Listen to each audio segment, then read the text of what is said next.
है कि गीतांजलि क्लासेस पर नियमित कक्षाएं चल रही हैं।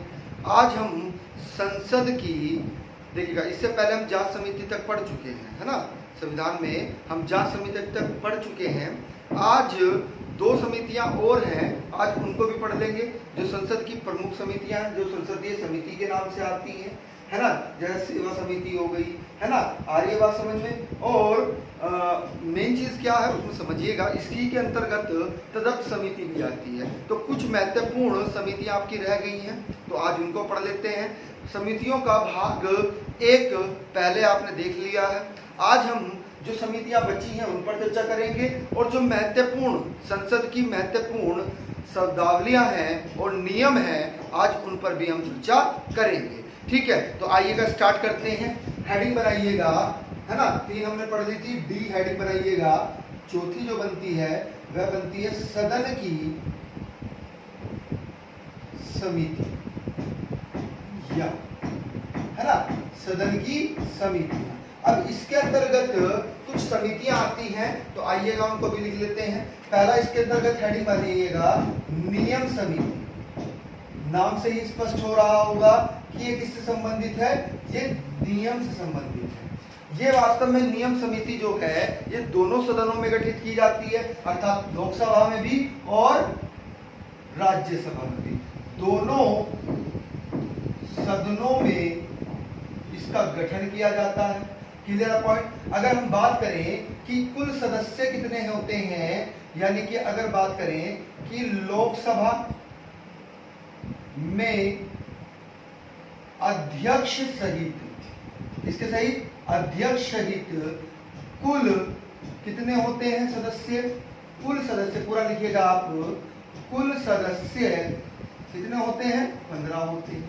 अगर हम बात करें कि राज्यसभा, राज्यसभा में, है ना, सभापति और आपका वह उप सभापति, उप सभापति, इसको भी मिलाया जाएगा इसमें, उप सभापति सहित कुल संख्या, कुल संख्या की अगर हम बात करें तो कितनी होती है, 16। यानी कि कुल अगर बात करें कि लोकसभा की जोड़ दी जाए और राज्यसभा की भी जोड़ दी जाए तो कुल कितनी होती है, 31 होती है। लेकिन अलग अलग अगर आपसे पूछा जाए कि लोकसभा में अध्यक्ष सहित कितनी होती है, तो 15 होती है, और राज्यसभा में सभापति व उपाध्यक्ष को जोड़कर कितनी होती है, 16 होती है। अब जो इनके अध्यक्ष होते हैं, सपोज दैट हम बात करें कि लोकसभा में अध्यक्ष कौन रहेगा, समिति का, नियम समिति का, तो ध्यान से समझिएगा, जो लोकसभा अध्यक्ष होता है वही इस समिति का अध्यक्ष होता है। अगर हम बात करें कि राज्यसभा में इस समिति का अध्यक्ष कौन होगा, नियम समिति का, तो सभापति होता है। यानी कि पदेन सभापति जो होता है वही नियम समिति का राज्यसभा में अध्यक्ष होता है। अगर हम बात करें कि लोकसभा की, तो लोकसभा में जो पदेन अध्यक्ष होता है नियम समिति का, वह अध्यक्ष ही होता है, लोकसभा अध्यक्ष ही होता है। Clear point. आइएगा, अगर हम बात करें इसके कार्य की, क्या बात करें, कार्य की अगर हम बात करें तो कार्य क्या है इसका, सिंपल सी बात है, नाम से ही पता लग रहा है आपको कि सदन में लिखना है, सदन में प्रक्रिया तथा कार्य संचालन, प्रक्रिया तथा कार्य संचालन के विषयों पर विचार विमर्श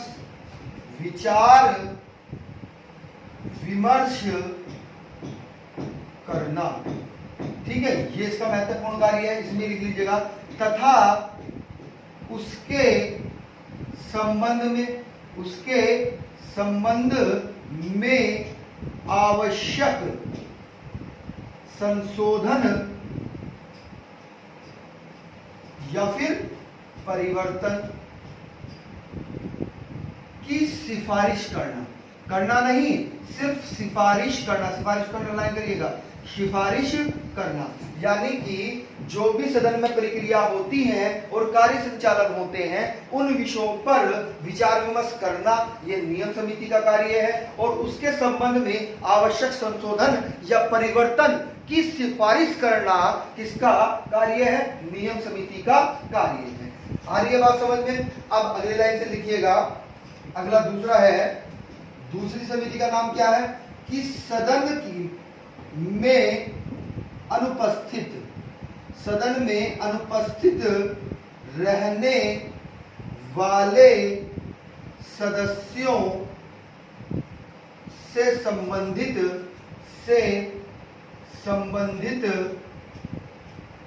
समिति। यानी कि जो सदन में राज्यसभा की बात करें चाहे हम लोकसभा की बात करें तो उनमें अनुपस्थित रहने वाले सदस्यों से संबंधित जो समिति है, नाम से ही पता लग गया होगा, इसका उल्लेख वास्तव में अनुच्छेद 101(4) में है ना। में क्या है, इसका प्रावधान है।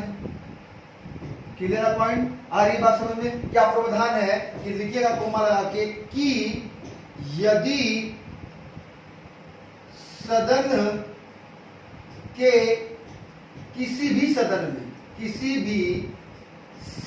में सदन का कोई भी सदस्य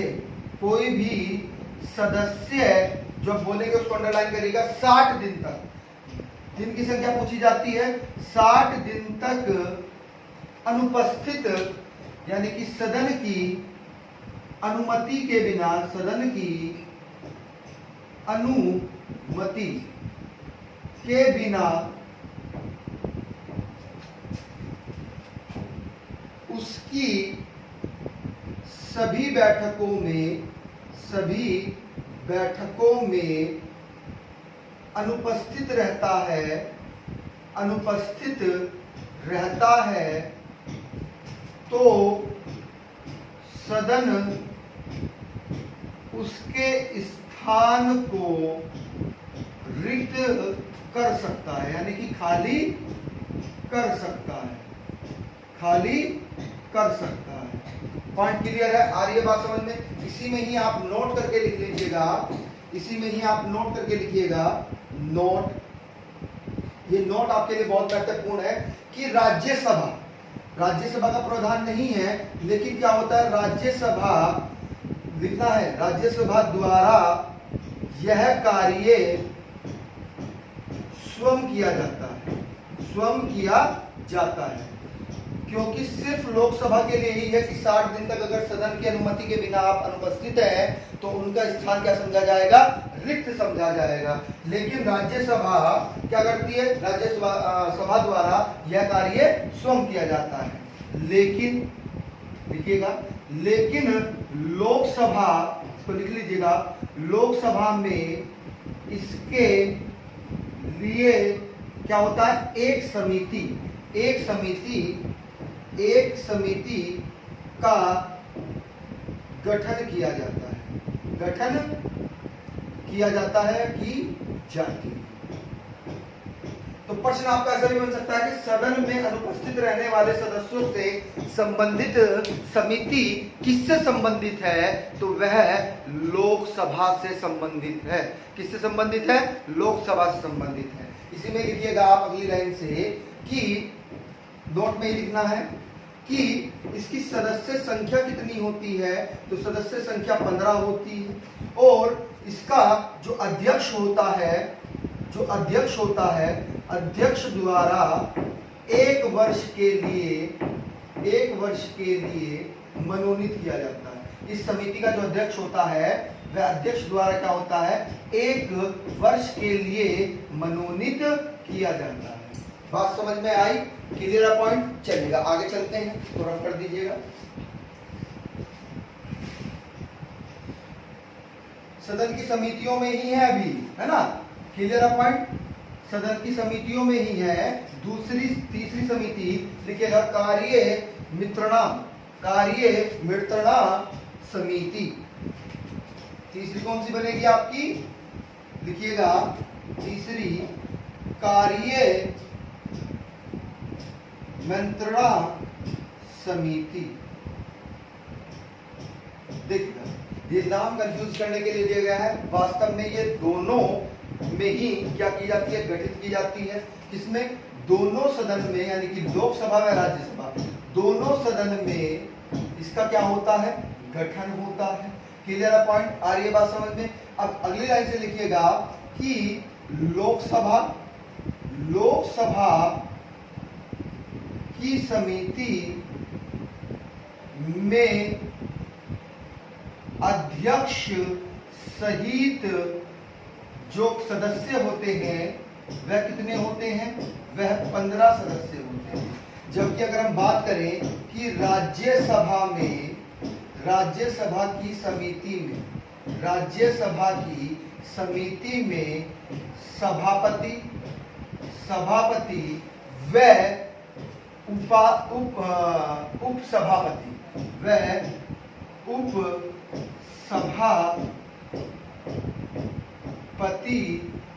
सहित सदस्यों की संख्या कितनी होती है? तो यहां पर प्रश्न आपका बहुत ही इंपॉर्टेंट बन जाएगा। एक मिनट होल्ड करिएगा, लाइट में प्रॉब्लम हो रही है।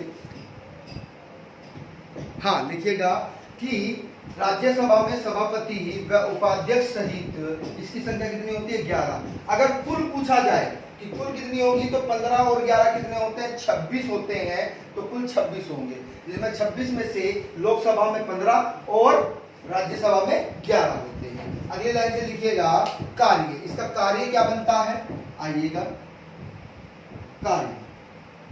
कार्य पर अगर हम बात करें, ये सिफारिश करती है। क्या करती है? लिखिएगा कि सिफारिश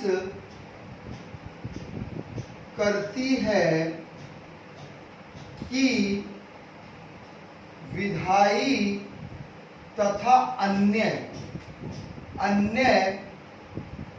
कार्यों को निपटाने के लिए यानी कि समाप्त करने के लिए कितना समय दिया जाए। ठीक है, क्लियर पॉइंट। अगली लाइन से लिखिएगा दूसरा पॉइंट इसका कि राज्यसभा में गैर सरकारी, इसको अंडरलाइन करिएगा,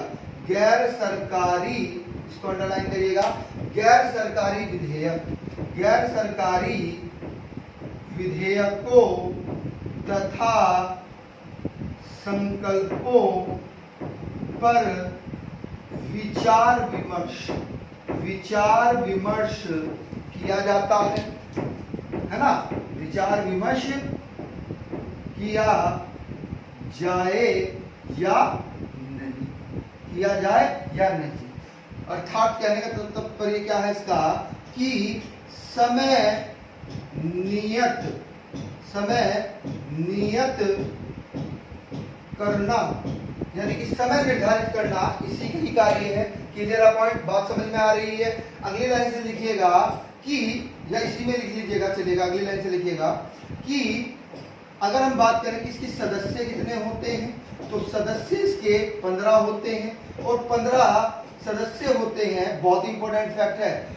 जो लोकसभा का अध्यक्ष होता है, लिख लीजिएगा, लोकसभा का अध्यक्ष पदेन सभापति होता है। क्या होता है? पदेन अध्यक्ष होता है। पॉइंट क्लियर है? आ रही है बात समझ में? ये बहुत इंपॉर्टेंट फैक्ट था कि, है ना, क्योंकि प्रश्न बनता है, यहाँ से प्रश्न बार बार रिपीट होता है, इसलिए हमने इसको लिखा है ना? Clear point? आ रही है बात समझ में? कि देखिएगा, हमने क्या बताया कि दोनों सदनों में इसका गठन किया जाता है। लोकसभा की समिति में अध्यक्ष जो होते हैं वह कितने होते हैं? 15 होते हैं। जबकि राज्यसभा की सभापति की संख्या कितनी होती है?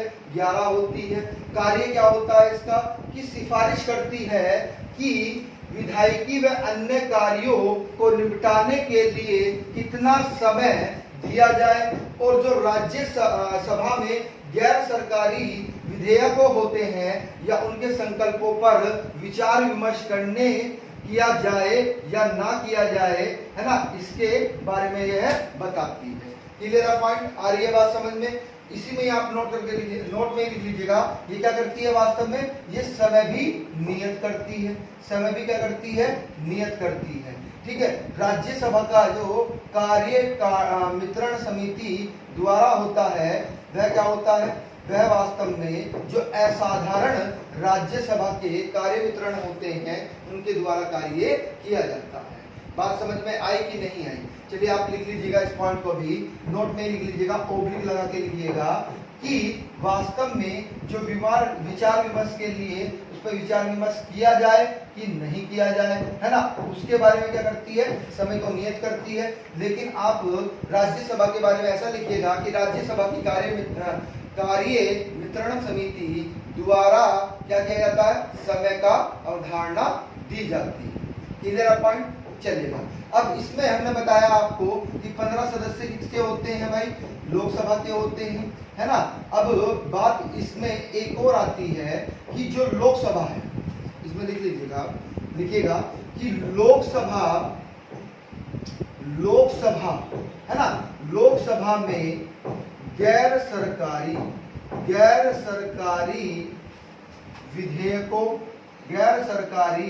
विधेयकों तथा संकल्पों पर विचार विमर्श हेतु समय नियत करने के लिए अलग समिति का गठन किया जाता है। अलग समिति का गठन किया जाता है, यानी कि राज्यसभा में अलग और लोकसभा में अलग। ये हम लोकसभा की बात कर रहे हैं, जो 15 सदस्यों की बात हो रही है। ठीक है, क्लियर पॉइंट। एक पॉइंट और होता है, यहां लिख लीजिएगा इन्वर्टेड कॉमास में, अन्य नाम। इसका जो अन्य नाम है, ये प्रश्न बनता है क्योंकि ये किससे संबंधित है, गैर सरकारी सदस्यों के विधेयक व संकल्पों से संबंधित है, तो उसी के आधार पर इसका नाम क्या रख दिया गया है, लिख लीजिएगा गैर सरकारी, इन्वर्टेड कॉमा में लिखना है, गैर सरकारी सदस्यों के विधेयकों तथा संकल्पों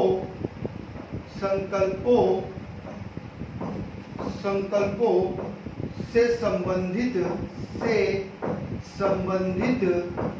समिति भी क्या इसी को ही कहा जाता है। पॉइंट क्लियर है, बात समझ में आ रही है? ठीक है, आइएगा अगला फैक्ट देखिएगा, है ना। ये थी आपकी कौन सी, संसद की समितियां, है ना। अब आपकी जो 5वीं बनेगी अर्थात डी बनेगी, वह क्या बनेगी, छानबीन समिति, है ना। नाम से ही स्पष्ट हो रहा होगा, उसका कार्य क्या होगा, छानबीन करना होगा। क्या होगा, छानबीन करना। तो हेडिंग बना लीजिएगा ई, कौन सी, छानबीन समिति। कौन सी समिति, छानबीन समिति। नाम से ही स्पष्ट हो रहा है, छाने लिख दिया हमने, छानबीन करिएगा इसको, छानबीन समिति। तो छानबीन समिति के अंतर्गत भी कुछ समितियां आती हैं, 3-4 समिति है ना, 3-4 समिति हैं, उनको भी पढ़ लेते हैं। पहला हेडिंग बनाइएगा, सरकार आश्वासन समिति। आश्वासन समिति।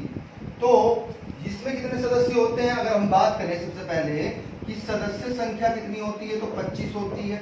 25 भी किस प्रकार होती है, यानी कि लोकसभा में जो सदस्य संख्या होती है वह 15 होती है। अगर हम बात करें कि राज्यसभा में सदस्य संख्या कितनी होती है, तो 10 होती है। अगर हम बात करें कि इसका सर्वप्रथम गठन कब किया गया था, तो इसका सर्वप्रथम गठन 1953 में किया गया था। Clear point. अगर हम बात करें इसके कार्य की, अगर हम बात करें इसकी सरकार आश्वासन समिति के कार्य की बात करें, तो यह वास्तव में देखिएगा बिल्कुल सेम कंडीशन है कि नाम से ही स्पष्ट हो रहा है, शासन और मंत्री मंडल, शासन और मंत्री परिषद नहीं, मंडल लिखिएगा, मंडल द्वारा समय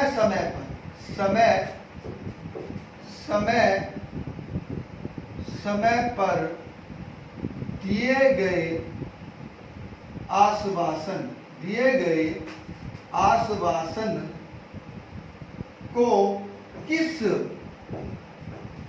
सीमा तक, किस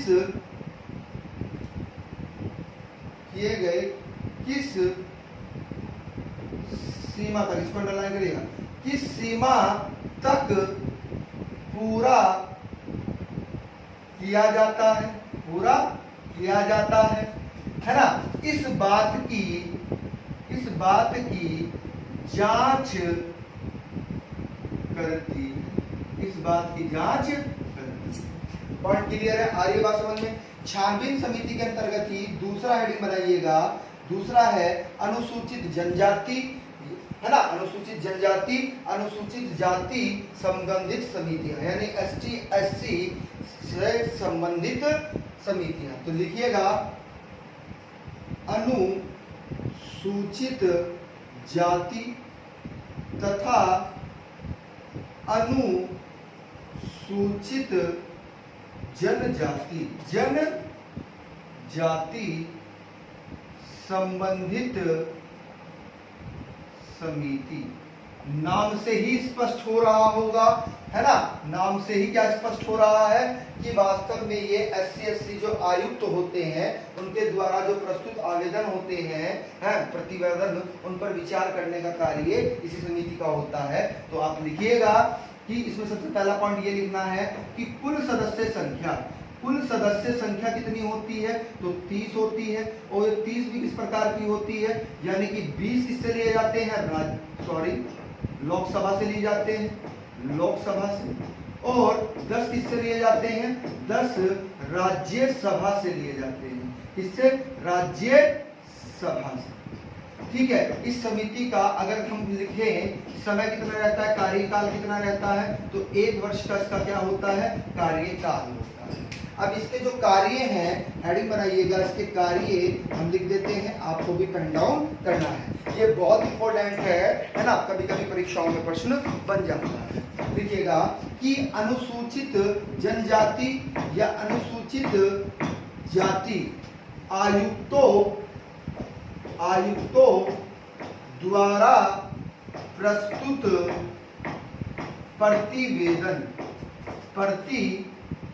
प्रतिवेदनों पर विचार करना। ठीक है, और इनके यानी कि एसटी एससी लिखिएगा, आपको पूरा लिखना, एसटी एससी अर्थात इनके कल्याण संबंधी मामलों की जांच करना तथा इस संबंध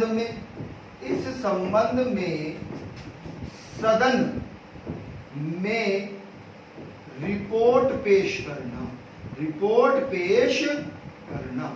ये इसका कार्य है।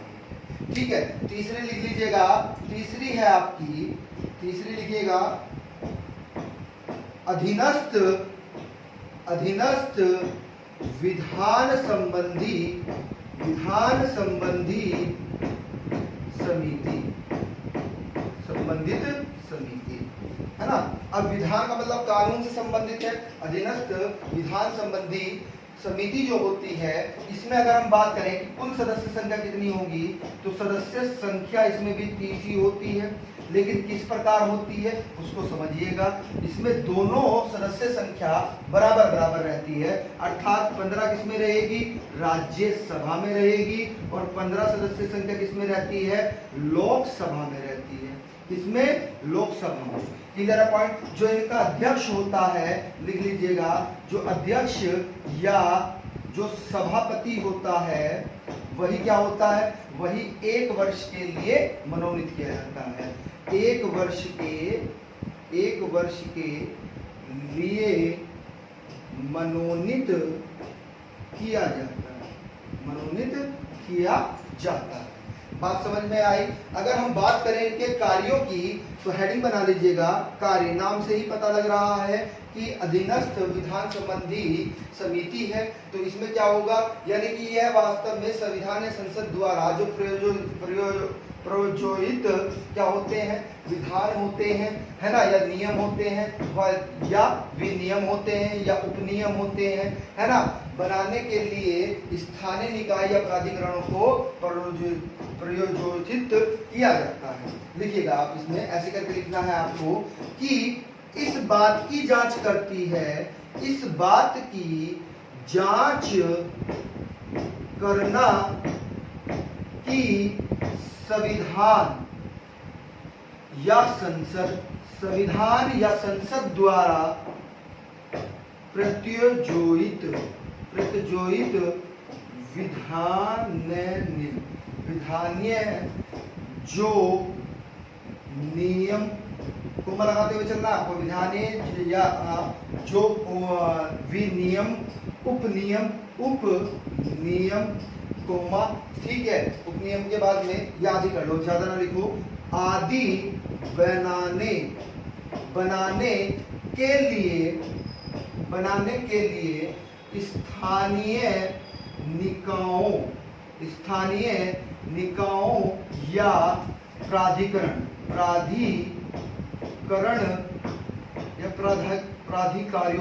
प्राधिकारियों को प्रयोजित किया जाता है। पॉइंट क्लियर है, बात समझ में आ रही है। और उचित रूप से कार्य हो रहा है, लिख लीजिएगा, और उचित रूप से कार्य हो रहा है या नहीं, इसकी क्या करता है, जांच करता है। क्लियर है पॉइंट, बात समझ में आ रही है। इसका जो दूसरा कार्य है, चलिए रफ कर देते हैं इसको, है ना, आगे लिखिएगा, है ना। चलिए, अधीनस्थ विधान, है ना, अधीनस्थ विधान संबंधी समिति का दूसरा प्रमुख कार्य क्या होता है, उसको लिखिएगा आप। चलिएगा, इसको रफ कर देते हैं, ठीक है। जो नए व्यूअर्स हैं, जिन्होंने अभी तक हमारे चैनल को सब्सक्राइब नहीं किया है, वो हमारे चैनल को सब्सक्राइब कर ले और बेल आइकन ऑन कर ले। अगर आपको वीडियो अच्छी लग रही है तो इसे लाइक और कमेंट के माध्यम से आप हमें बताइएगा। तो दूसरा पॉइंट देखिएगा क्या होता है, आइएगा देखिएगा। दूसरा कार्य जो इसका होता है, लिख लीजिएगा, जो संसद है, संसद द्वारा किसी कानून आदि में, जो लिखेंगे उसको अंडरलाइन करिएगा, प्रमुख सिद्धांत को अंडरलाइन करिएगा। प्रमुख सिद्धांत निर्धारित कर देती। पॉइंट क्लियर है, आ रही है बात समझ में। अब इसमें आप तीसरा कार्य लिखिएगा, ये भी महत्वपूर्ण है, कभी कभी पूछ लिया जाता है कि कार्यपालिका, है ना, 3 भागों में बांटा गया है ना, न्यायपालिका, कार्यपालिका और विधायिका, 3 भागों में बांटा गया है। तो जो कार्यपालिका है, देखिएगा कि कार्यपालिका इन सिद्धांतों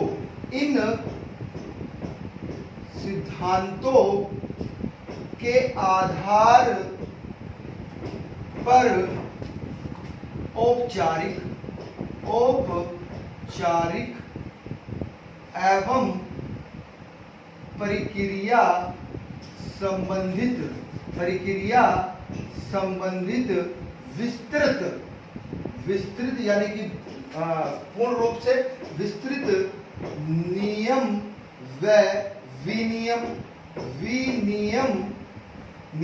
व विनियम क्या करती है, तैयार करती है। ठीक है। अब इसीलिए इसको क्या कहा जाता है, इसीलिए इसी को क्या कहते हैं, इन्वर्टेड कॉमा में लिख लीजिएगा, अधीनस्थ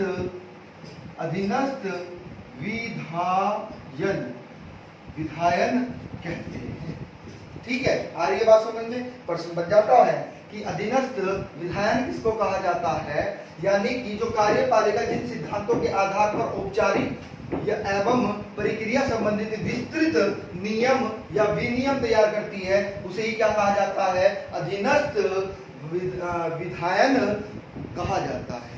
क्लियर पॉइंट। अब चौथी समिति जो है, हेडिंग डाल लीजिएगा, चौथी समिति कौन सी है भाई, वह वास्तव में पत्रों, है ना, पत्रों संबंधित है, यानी कि जो पत्र होते हैं उससे संबंधित समिति है ना। तो लिखिएगा पत्रों संबंधित समितियां। अब इसी के अंतर्गत अगर पूछा जाए कि इसका सर्वप्रथम गठन कब किया गया, तो सर्वप्रथम इसका जो गठन किया गया था 1975 में किया गया था। अब पूछा जाए कि कौन से सदन में होता है, तो दोनों सदनों में गठित, दोनों सदनों में गठित की जाती है, दोनों सदनों में क्या की जाती है, गठित की जाती है। अगर हम संख्या की बात करें कि कुल सदस्य संख्या कितनी होती है, तो 25 होती है। 25 भी किस प्रकार होती है, यानी कि लोकसभा के ज्यादा रहते हैं, ध्यान रखिएगा कोई भी समिति हो, लोकसभा का ज्यादा रहते हैं, 15 सदस्य इसमें है, और राज्यसभा के सदस्यों की संख्या कितनी होती है, राज्यसभा के सदस्यों की संख्या 10 होती है। क्लियर है पॉइंट। अब अगर हम बात करें इसके कार्यों की, तो हेडिंग बना लीजिएगा कार्य, है ना, कार्य की बात करें तो पहला पॉइंट लिखिएगा इसमें, या एक ही पॉइंट है उसको लिख लीजिएगा, नाम से ही पता लग रहा है आपको कि सदन के, लिखिएगा सदन के पटल पर रखे गए सभी पत्रों, अब कोई भी पत्र नहीं, सभी पत्रों की जांच करना, की जांच कर अपना प्रतिवेदन, वेदनों या वेदन प्रस्तुत करना, वेदन प्रस्तुत करना, ये इसका क्या है, महत्वपूर्ण कार्य है। पॉइंट क्लियर है, आ रही है बात समझ में।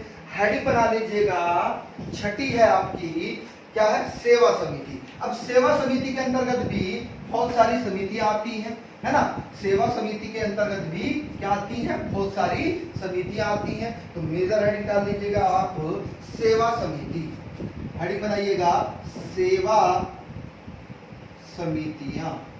अब सेवा समितियां के अंतर्गत पहली जो समिति आएगी, हेडिंग बना लीजिएगा वेतन भत्ते संबंधित समिति, है ना, वेतन एवं भत्ता समिति, भत्ता समिति यानी कि वेतन और भत्ते से संबंधित समिति, जैसे नाम से ही प्रकट हो रहा है ना। तो ये भी वास्तव में किसमें होती है, दोनों सदनों में गठित, दोनों सदनों में, है ना, दोनों सदनों, ऐसे करके लिखिएगा इसको ऐसे करके लिखिएगा। वास्तव में जो वेतन और भत्ता समिति है, वास्तव में वो एक ही समिति होती है और संयुक्त होती है, यानी कि लोकसभा की भी और राज्यसभा की भी। तो आप इस पॉइंट को ऐसे करके लिखिएगा कि दोनों सदनों की संयुक्त समिति गठित की जाती है। अगर हम बात करें कि सदस्य संख्या कितनी होती है, तो सदस्य संख्या 15 होती है। कितनी होती है, 15 होती है। और 15 भी किस प्रकार की होती है, वह 15 भी जैसे हमने बताया आपको, लोकसभा की ज्यादा रहती हैं, तो लोकसभा में कितने हो जाएंगे भाई, लोकसभा में आपके 10 होते हैं, और राज्यसभा के सदस्य कितने होते हैं, राज्यसभा के 5 सदस्य होते हैं। अब पूछा जाए कि इसका सर्वप्रथम गठन कब किया गया था, तो वह भी आप लिख लीजिएगा। सर्वप्रथम गठन इसका 1954 में किया गया था। कब किया गया था, 1954 में किया गया था। अगर हम इसके कार्य की बात करें तो लिख लीजिएगा, वैसे तो नाम से ही प्रकट हो रहा है, लेकिन आप फिर भी लिख लीजिएगा कि संसद सदस्यों के वेतन तथा भत्ता तथा अन्य परिलब्धियां, जो अवर्नेंस मिलते हैं उनको, है ना, अनाउंस होते हैं उनके, है ना, परिलब्धियों को नियत करती है। हाँ, इसमें एक पॉइंट बहुत इंपॉर्टेंट है, वो लिखिएगा, है ना, नोट करके लिखिएगा उसको आप लिखिएगा नोट करके, है ना। वेतन भत्ता संबंधित एक बहुत महत्वपूर्ण तथ्य है जो कथन निष्कर्ष में पूछ लिया जाता है। तो लिखिएगा कि संसद सदस्यों के वेतन व भत्ता, है ना, वेतन व भत्ता, कोमा लगाइएगा, कोमा, संसद सदस्य होते हैं, यानी कि संसद के सदस्यों द्वारा ही बनाई जाती है ना।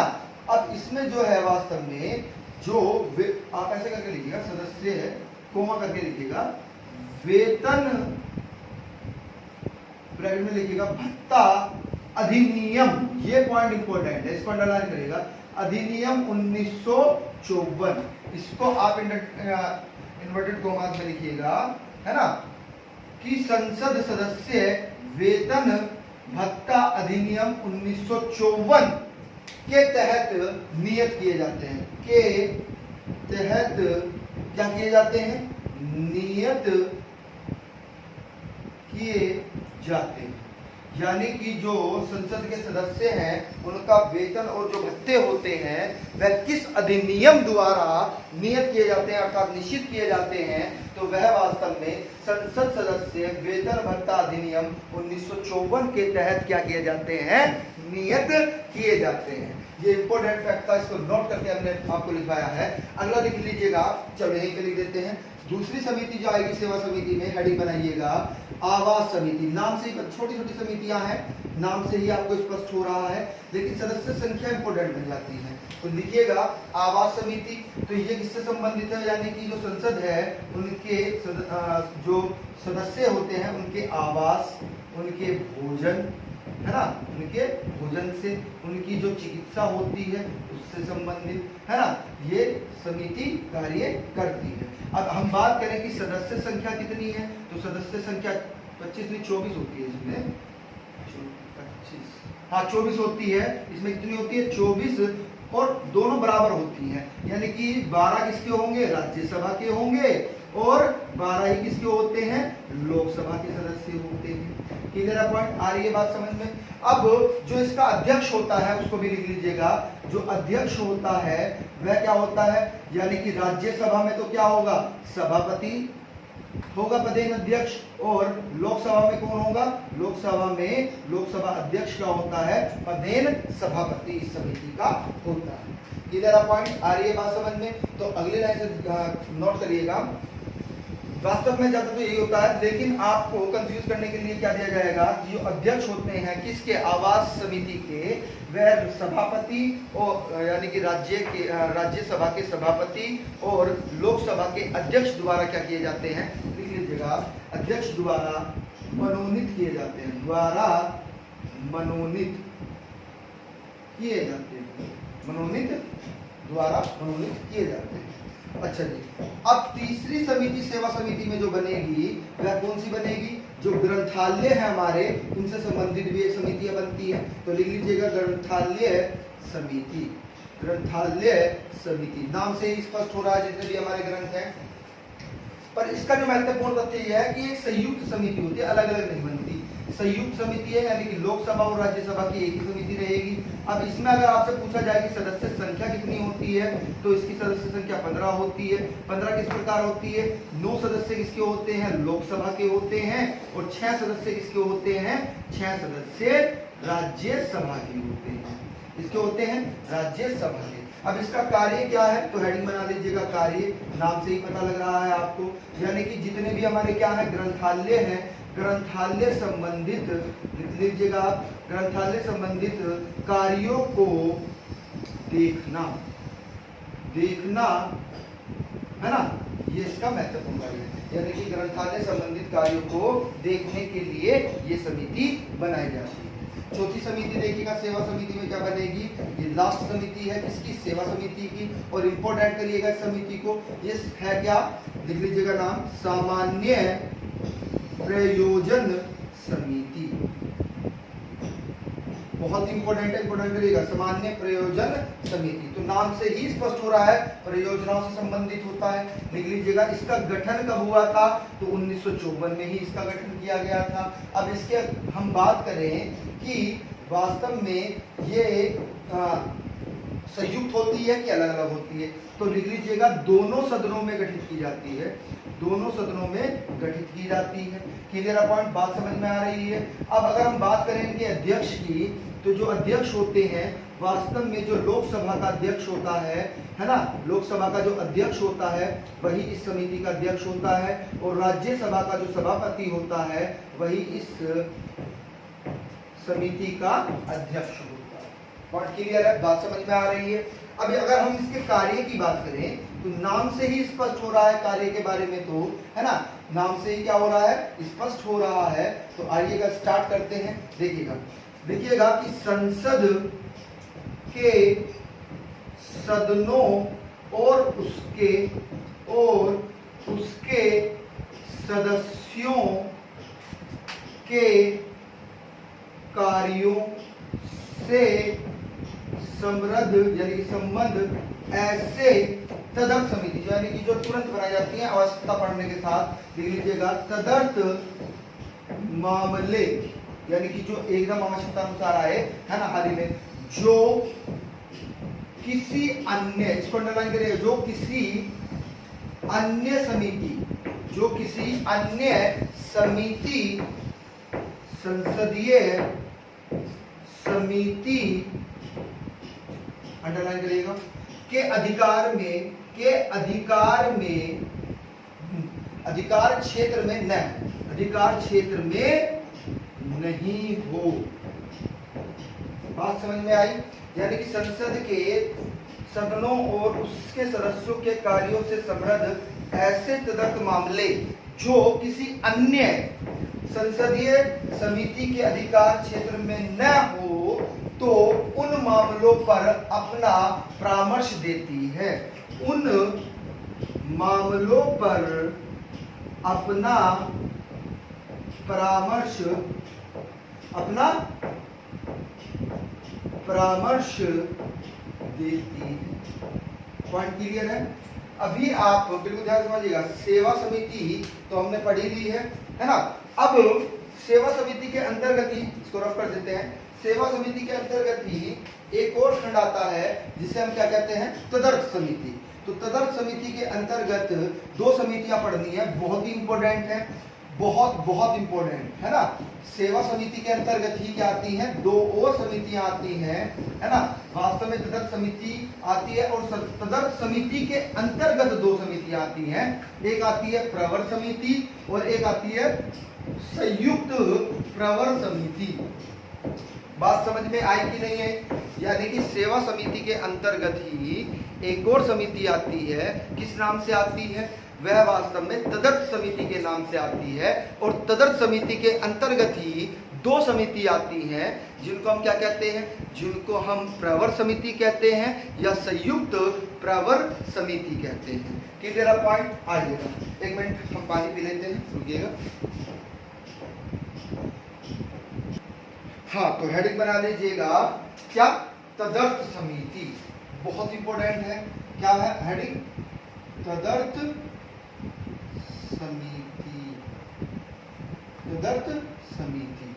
अब तदर्थ समिति के अंतर्गत ही दो सबसे महत्वपूर्ण समिति कौन सी बनेगी, एक तो बनेगी प्रवर समिति, प्रवर समिति, और दूसरी कौन सी बनेगी, संयुक्त प्रवर समिति, संयुक्त प्रवर समिति।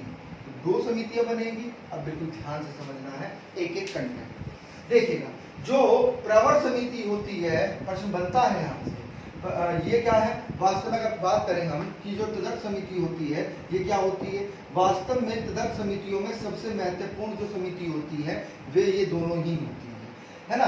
बस नाम चेंज कर दिया गया, संयुक्त का मतलब दोनों में, यानी कि जब राज्यसभा और लोकसभा को क्या किया जाएगा, किसी विधेयक, कोई विशेष विधेयक है उसके बारे में विचार विमर्श करने के लिए कहा जाएगा, विचार करने के लिए कहा जाएगा, तो उसे ही क्या कहते हैं, उसे ही जो समिति बनाई जाती है उसके लिए, उसे ही क्या कहते हैं, उसे ही संयुक्त प्रवर समिति कहते हैं। जब इंडिविजुअल यानी कि लोकसभा को अलग और राज्यसभा को अलग किसी विशेष विधेयक के लिए विचार करने के लिए कहा जाता है, तो वह क्या कहलाती है, वह प्रवर समिति कहलाती है। Clear point? आइए तो लिखिएगा, तदर्थ समिति में लिख लीजिएगा पहले कि इस तदर्थ समितियों में सबसे महत्वपूर्ण समिति, लिख लीजिएगा तदर्थ समितियों में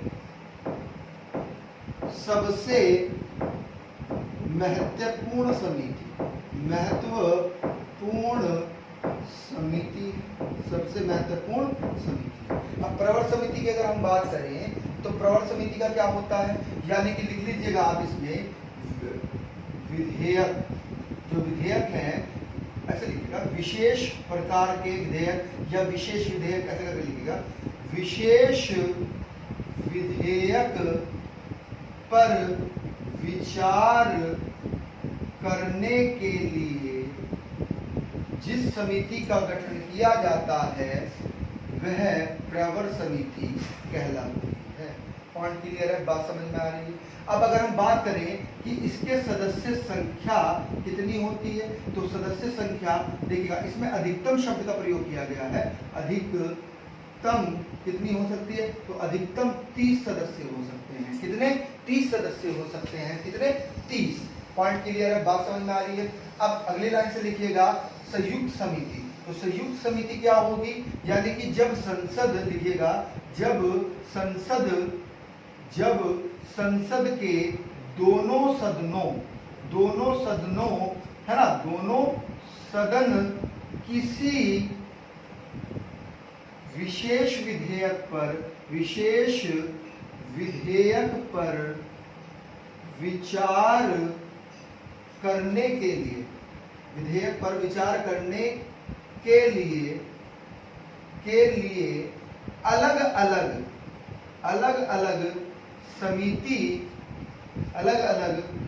समिति बनाती है,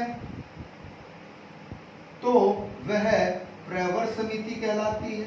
क्या कहलाती है? प्रवर समिति। जबकि एक विशेष विधेयक पर दोनों सदनों के लिए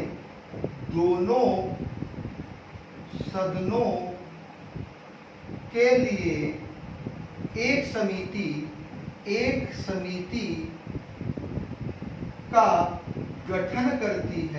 समिति का गठन करती है, तो वह संयुक्त प्रवर समिति कहलाती है। प्रवर समिति कहलाती है। बात समझ में आई कि नहीं आई? अब इसकी जो सदस्य संख्या होती है संयुक्त की हम बात करें, तो इसमें कितना हो सकते हैं भाई? इसमें अधिकतम 45 हो सकते हैं। अधिकतम संख्या कितनी हो सकती है इसमें? 45। अब 45 कैसे होगी, बिल्कुल ध्यान से समझिएगा। 45 का मतलब यह है कि लोकसभा से कितने लिए जाएंगे और राज्यसभा से कितने लिए जाएंगे। तो 30 वास्तव में लोकसभा से लिए जाते हैं, किससे? लोकसभा से लिए जाते हैं। बचे कितने? 15 किससे लिए जाते हैं? 15 राज्यसभा से लिए जाते हैं। किससे लिए जाते हैं? राज्यसभा से लिए जाते हैं। आप अब इनका कार्य लिखिएगा, किसका? प्रवर समिति, संयुक्त प्रवर समिति के जो कार्य हैं वह क्या है। तो कार्य में लिखिएगा किसी विशेष, हाँ एक चीज और, चलो कार्यों में ही लिखवा देंगे। लिखिएगा कि जो विधेयक होते हैं, लिखिएगा विधेयक, विशेष विधेयक लिखिएगा, आप लिखिएगा विशेष विधेयक पर विचार करने के लिए इसका गठन किया जाता है। दूसरा पॉइंट लिखिएगा, ये महत्वपूर्ण है, यह अपनी रिपोर्ट जो बोलेंगे उसको अंडरलाइन करिएगा, 3 महीने के अंदर या सदन द्वारा नियत यानी कि निश्चित समय के अंदर प्रस्तुत करती है। पॉइंट क्लियर है, बात समझ में आ रही है। बहुत ही इंपॉर्टेंट फैक्ट था, ये परीक्षाओं में पूछा जाता है। हेडिंग बना लीजिएगा, एक और समिति आती है तदर्थ समिति के अंतर्गत ही, है ना, तदर्थ समिति के अंतर्गत ही एक और समिति आती है ना। यानी कि आवश्यकता अनुसार जो समितियां बनाई जाती हैं उन्हें हम क्या कहते हैं? तदर्थ समिति कहते हैं। यानी कि आवश्यकता पड़ने पर, है ना, वर्तमान स्थिति को देखते हुए कोई महत्वपूर्ण विषय है और उस विषय को क्या किया जाए? पर विचार किया जाए, तो इसीलिए किसका निर्माण किया जाता है? तदर्थ समिति का निर्माण किया जाता है। लिख लीजिएगा, दूसरी समिति का नाम लिखिएगा किसी विशिष्ट मामले की जांच के लिए कर लीजिएगा, जांच के लिए समिति। पॉइंट क्लियर है, बात समझ में आ रही है ना। किसी विशिष्ट मामले की जांच के लिए समिति, तो नाम से ही स्पष्ट हो रहा है ना, किससे?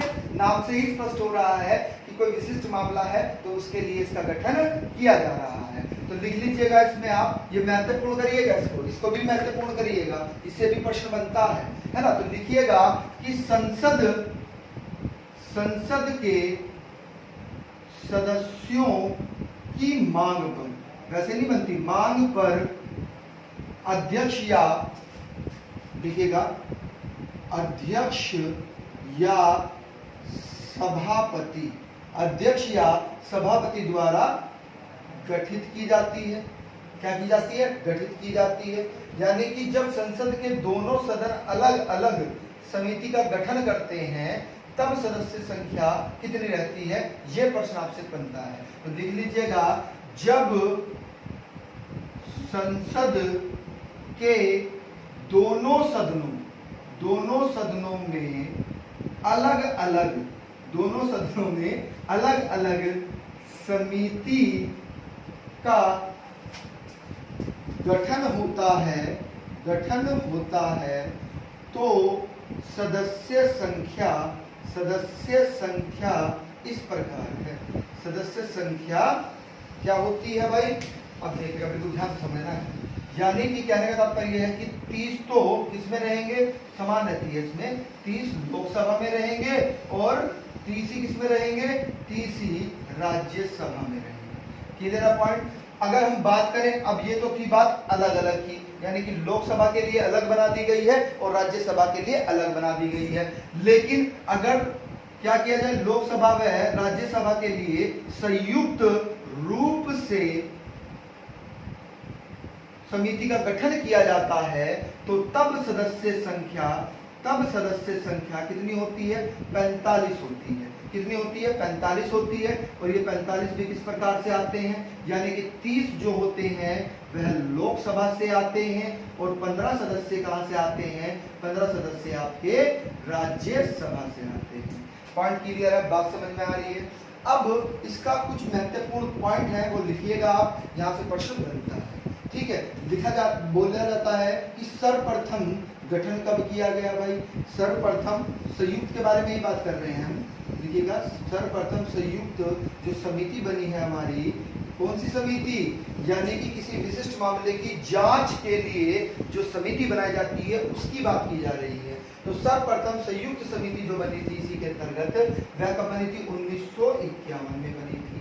और 1951 में बनी थी, इसका नाम क्या था, यानी क्यों बनी थी, यह भी प्रश्न बन जाता है। तो लिख लीजिएगा, मुदगल के आचरण की जांच के लिए इस समिति का निर्माण किया गया था। Clear point?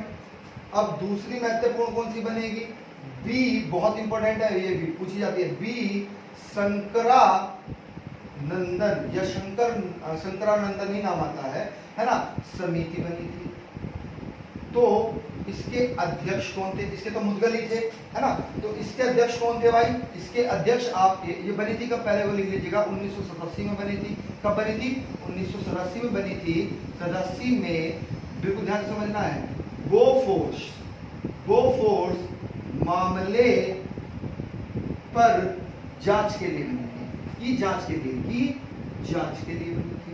Clear point? बात समझ में आ रही है? अगला फैक्ट लिखिएगा,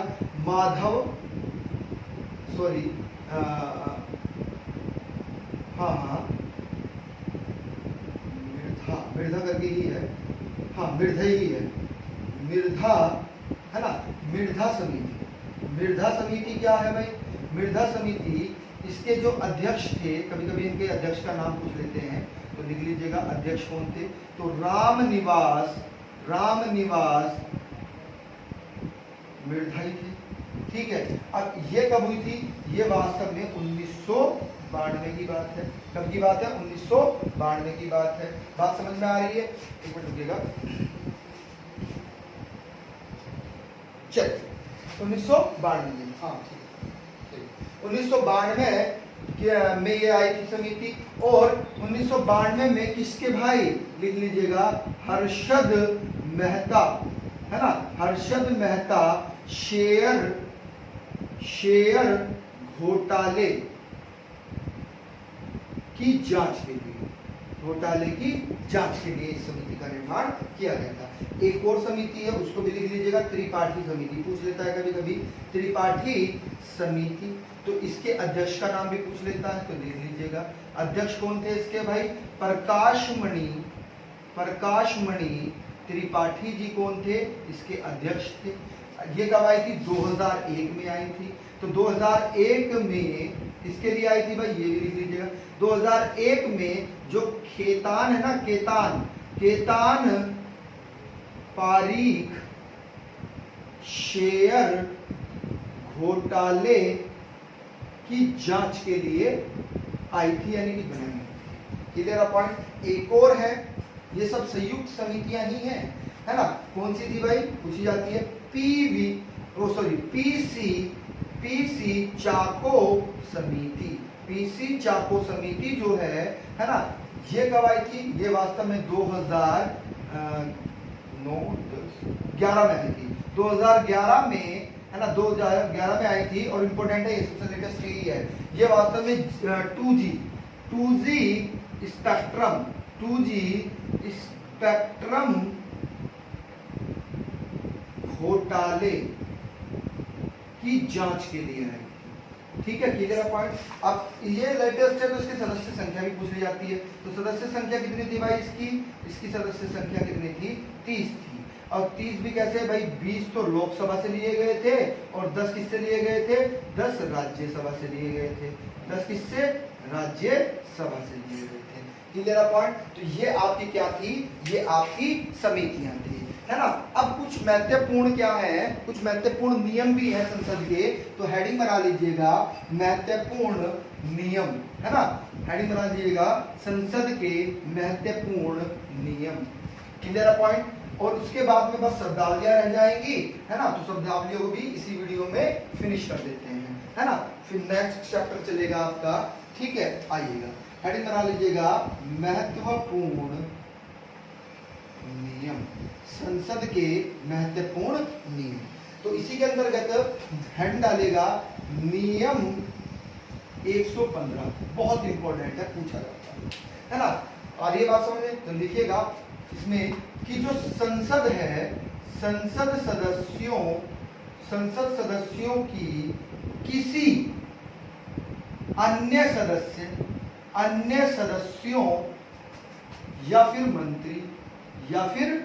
मंत्री के बारे में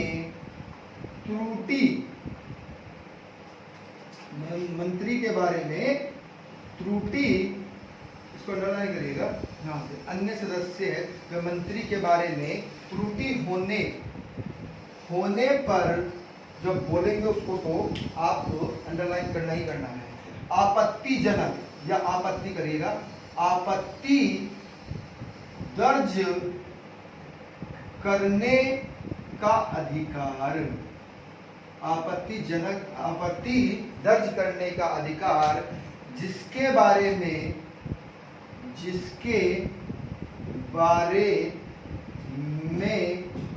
संबंधित सदस्य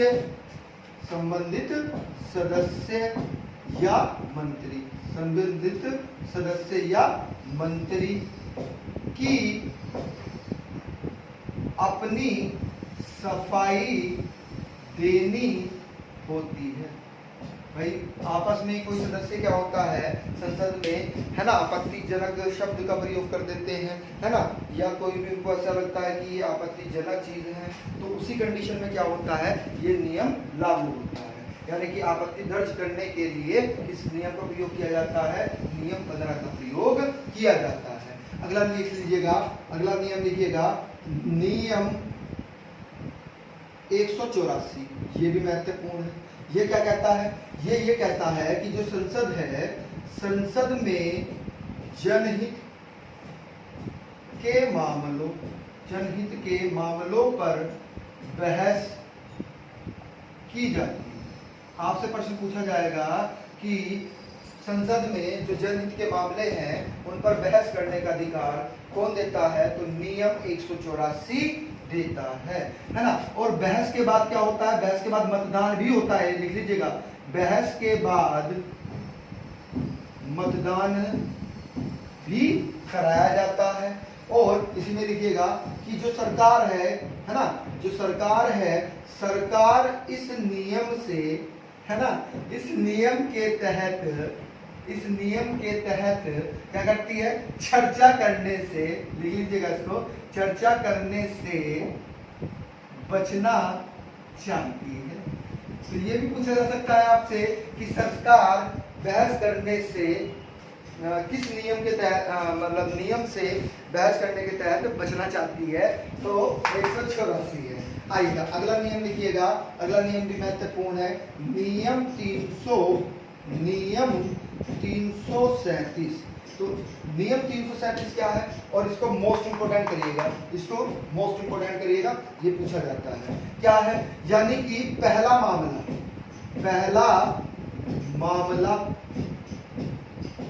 जो पहला मामला था वह कब आया था सामने, तो 14 मई 1966 में आया था, है ना। इसमें क्या है वास्तव में, लिख लीजिएगा, कोमा लगा के लिख लीजिएगा, चलिए, या आप अगली लाइन से लिखिएगा, जो अवशेषी मामले होते हैं, जो यानी कि बच जाते हैं, अवशेषी मामलों को, यानी कि मामला आया लेकिन उस पर फिर अगले दिन कोई कार्यवाही नहीं हुई, बाद में ऐसे ही पड़ा हुआ है, तो अवशेषी यानी कि जो पुराने होते हैं, पुराने मामले होते हैं, अवशेषी मामलों को उठाने का प्रावधान किस नियम के तहत है, तो नियम 337 के तहत किया गया है। Clear point. इसी में अगली लाइन से लिखिएगा, जो मामले, प्रश्नों, कोमा, अल्प सूचना प्रश्नों या ध्यान आकर्षण प्रस्तावों द्वारा नहीं उठाए जाते उन प्रश्नों को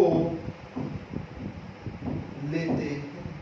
उन प्रश्नों पर जो सवाल करे जाते हैं वह नियम 337 के तहत किए जाते हैं। अगला फैक्ट इसी में ही लिखिएगा, पूछा जाता है कि अध्यक्ष, जो अध्यक्ष होता है, इसका अध्यक्ष निश्चित करता है कि प्रश्न उठाने योग्य है या नहीं, यानी कि इस जो अध्यक्ष होता है वही निश्चित करता है कि प्रश्न उठाने योग्य है या नहीं, या बिना फालतू में संसद का क्या हो रहा है, समय खर्च हो रहा है। कितना पॉइंट आ रही है बात समझ में। आखिरी नियम लिख लीजिएगा, ये भी महत्वपूर्ण है, कभी कभी पूछ लिया जाता है, 388, है ना। ये तो चर्चा में भी रहा था जब अन्ना हजारे जी अनशन पे थे ना, जब अन्ना हजारे जी अनशन पे थे तो ये बहुत ज्यादा चर्चा में रहा। नियम 388 लिखिएगा कि सदन से सारे नियमों को, सदन के कर लीजिएगा, सदन के सारे नियमों को किनारे पर लिखिएगा, किनारे कर किसी भी विषयों पर चर्चा की जा सकती है। और ये तब चर्चा में आया, लिखिएगा, यह तब चर्चा में आया जब, कौन भाई, अगस्त 2011 में अन्ना हजारे जी, लिख लीजिएगा, अन्ना हजारे का जन लोकपाल विधेयक के लिए अनशन जारी था,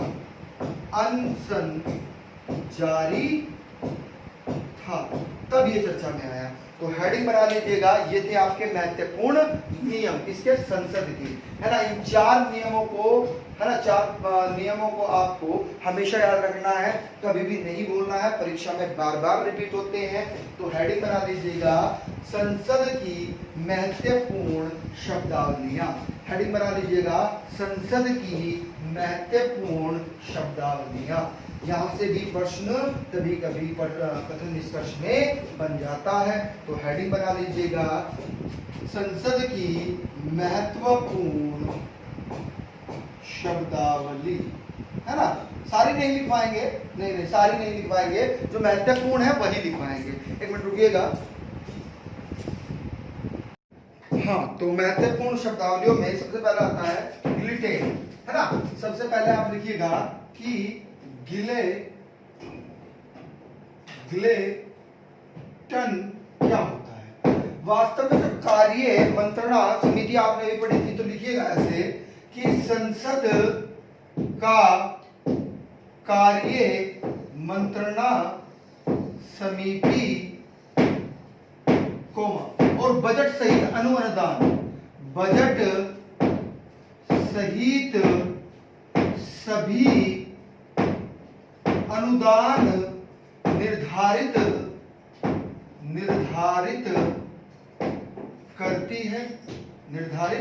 करती है। किंतु ये निष्कर्ष में मिलेगा आपको, किंतु अंतिम दिन, इसको अंडरलाइन भी करना है पूरी लाइन को, किंतु अंतिम दिन जिन मांगों पर चर्चा न हुई हो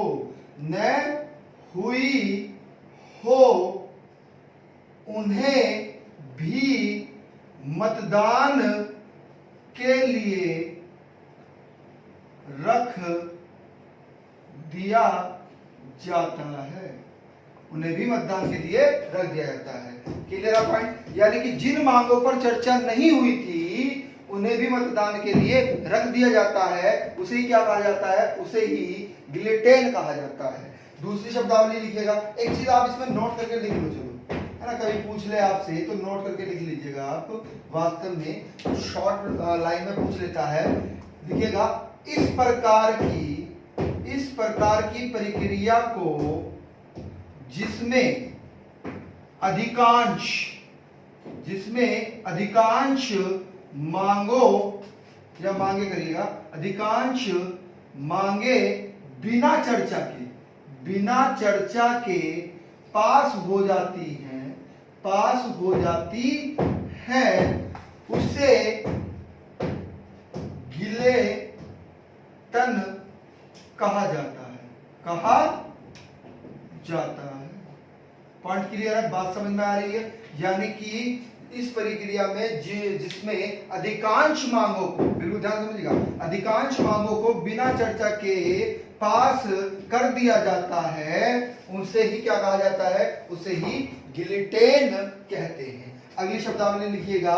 अगली है शब्दावली अंतप्रदन। अंतप्रदन क्या है वास्तव में? अंतप्रदन क्या है? विवरण के मांगों से संबंधित है। इसको ऐसे करके लिखिएगा, वह संसदीय प्रक्रिया जिसके तहत किसी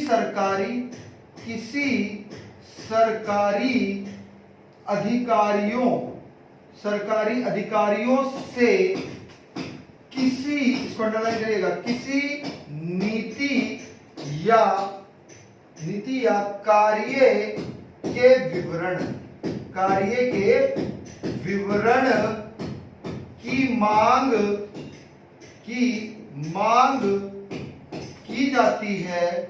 की जाती है, वह क्या कहलाता है? वही अंतःप्रदन कहलाती है। बात समझ में आई? इसको अंडरलाइन करिएगा। यानी कि संसद की प्रक्रिया के तहत, जिसके तहत किसी सरकारी अधिकारियों से किसी नीति या कार्य के विवरण की मांग की जाती है, वही क्या कहलाता है? वही वास्तव में अंतःप्रदन कहलाता है। पॉइंट क्लियर है? आइएगा अगला फैक्ट समझिएगा। पूछा जाता है मर्यादा, कि मर्यादा क्या होता है। तो मर्यादा क्या है? आप नाम से ही पता लग रहा है कि विनम्र एवं स्वीकार्य व्यवहार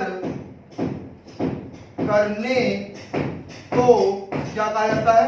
मर्यादा कहते हैं। मर्यादा कहते हैं।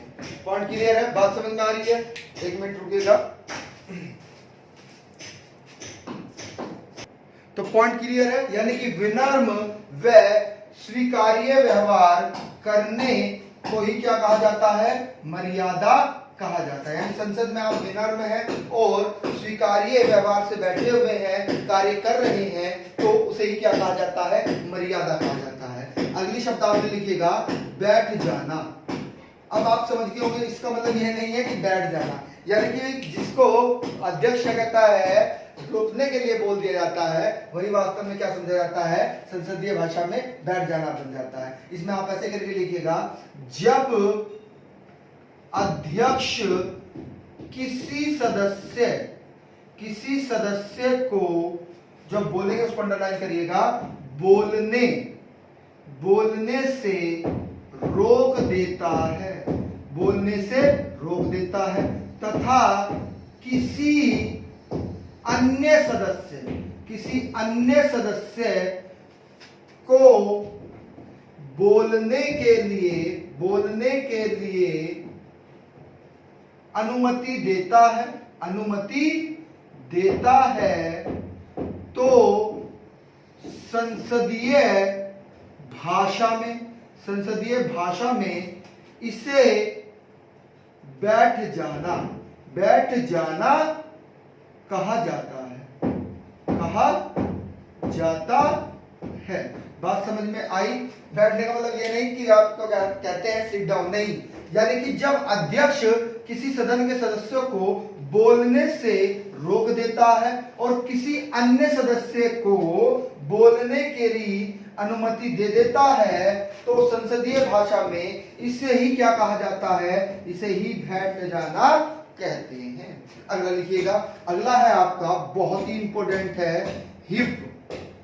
वह है ये, ध्यान रखिएगा, आधा वह लगा हुआ है में, हिप क्या होता है, यानी कि ये वास्तव में एक राजनीतिक दल द्वारा जो अनशन चलाए जाते हैं उससे संबंधित है। समझिएगा कि किसी, लिखना भी है, किसी राजनीतिक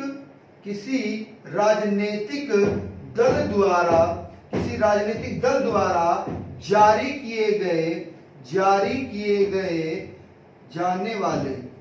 किए जाने वाले क्या आवश्यकता या आवश्यक निर्देश होता है। आवश्यक निर्देश को अंडरलाइन करिएगा, है ना, यानी कि किसी राजनीतिक दल द्वारा जारी किए जाने वाले आवश्यक निर्देश जो होता है, जो दल, लिखना है, जो दल में अनुशासन बनाए, जो अनुशासन बनाए, जो दल में क्या करे, अनुशासन बनाए रखने के लिए जारी किया जाता है उसका, लिखिएगा या इसका करके लिखिएगा, इसका उल्लंघन, हाँ लिखना है, उल्लंघन को अंडरलाइन करिएगा, इसका उल्लंघन करने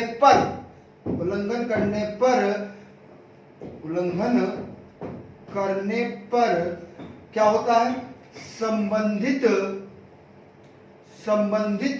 सदस्य के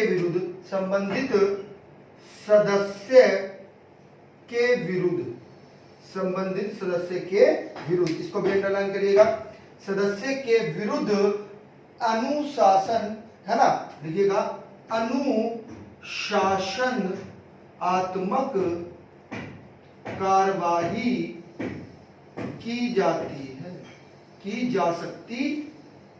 सकती है। वही क्या कहलाता है वास्तव में, वही हिप्स कहलाता है। बहुत इंपॉर्टेंट है, बार बार परीक्षाओं में पूछा जाता है, यानी कि अनुशासनात्मक कार्य की जा सकता है ना, कार्य किया जा सकता है,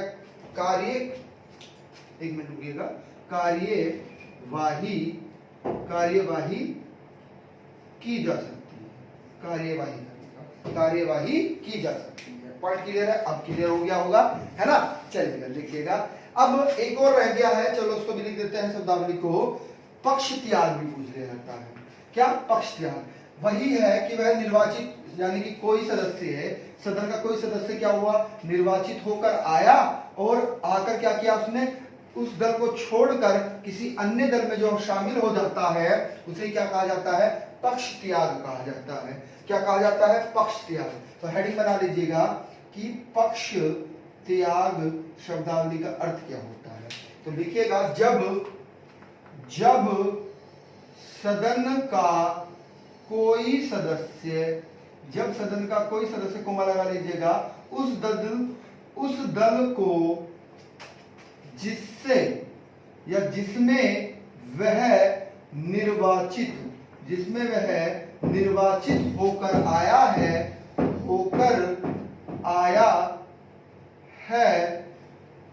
उसे छोड़कर, यानी कि उसे छोड़कर किसी अन्य दल में क्या हो जाता है, शामिल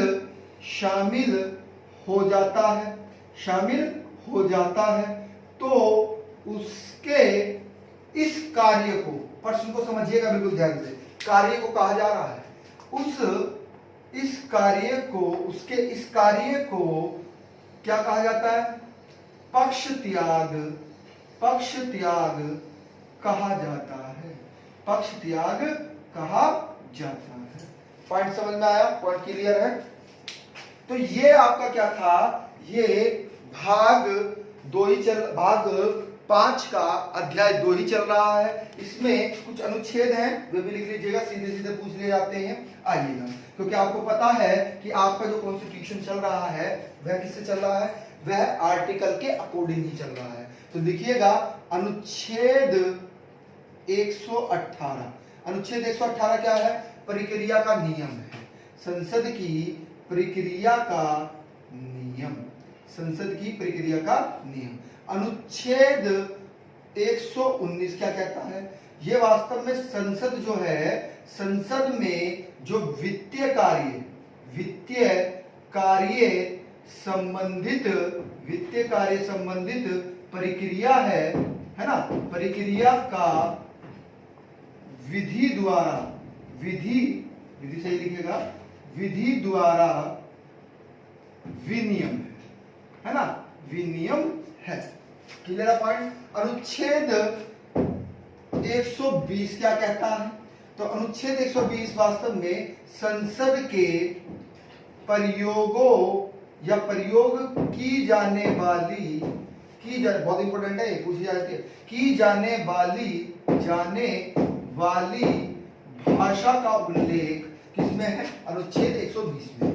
अब लिख लीजिएगा अनुच्छेद 121 क्या कहता है, अनुच्छेद 121 भी इंपॉर्टेंट है कि संसद में चर्चा पर निबर्धन से संबंधित है।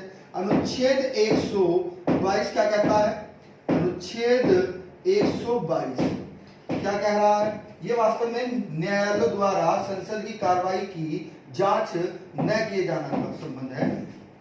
ये भी इंपॉर्टेंट है, पूछा जाता है, लिखिएगा न्यायालयों द्वारा संसद की कार्यवाही की जांच न किया जाना। Clear point. तो ये आपका अध्याय 2 समाप्त हो चुका है। अध्याय 3 जो है ना, भाग 5 का अध्याय 3 जो है वो राष्ट्रपति के क्या विधायक शक्ति से संबंधित है। किससे संबंधित है, राष्ट्रपति की विधायक शक्ति, जो अनुच्छेद 123 के अंतर्गत आती है। तो लिख लीजिएगा अध्याय 3, हेडिंग बना लीजिएगा अध्याय